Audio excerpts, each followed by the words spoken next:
मराठी व्याकरण तज्ज्ञ प्राध्यापिका यास्मिन शेख यांचं निधन झालंय। वयाच्या 101व्या वर्षी त्यांनी अखेरचा श्वास घेतलाय। पुण्यामध्ये यास्मिन शेख यांनी अखेरचा श्वास घेतलाय। यास्मिन शेख यांच्या पश्चात डॉक्टर शमा आणि प्राध्यापक रुक्साना अशा 2 मुली आहेत। जेरुशा रुबेन असं यास्मिन शेख यांचं मूळ नाव। जन्मानं त्या ज्यू होत्या। अजीज अहमद इब्राहिम शेख यांच्याशी त्यांचा विवाह झाला होता। शेख यांच्याशी विवाह केल्यानंतरही यास्मिन यांनी धर्म बदलला नव्हता।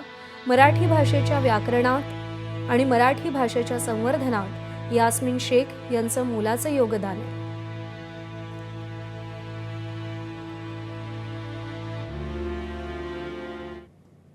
दरम्यान यास्मिन शेख या काही महिन्यांपूर्वी एबीपी माझाच्या माझा कट्टा या कार्यक्रमात सहभागी झाल्या होत्या।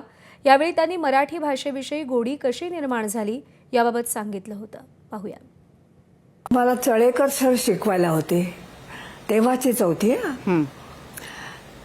आणि ते इतकं सुंदर मराठी शिकवायचे की मला मराठीविषयी खूप प्रेम निर्माण झालं। त्याच्या आधी मी 3रीमध्ये असताना सुद्धा शालेय मासिकामध्ये माझ्या कथा येतच होत्या। अच्छा। आणि त्या विद्यार्थ्यांना शिक्षकांना सुद्धा आवडायच्या की एकदा परीक्षेमध्ये त्यांनी काही मुद्दे दिले होते आणि गोष्ट लिहा असं म्हटलं होतं।